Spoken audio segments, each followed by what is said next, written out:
Hello everyone, welcome to our YouTube channel where we share daily online tips and hacks. And today I'm going to show you how to log out on WhatsApp.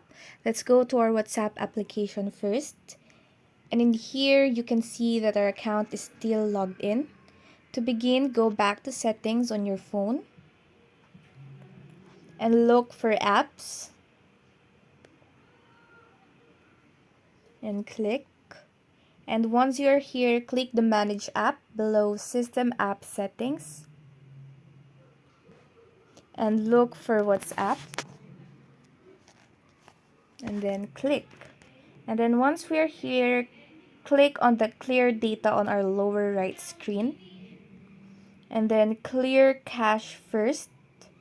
And then second, clear or delete all data.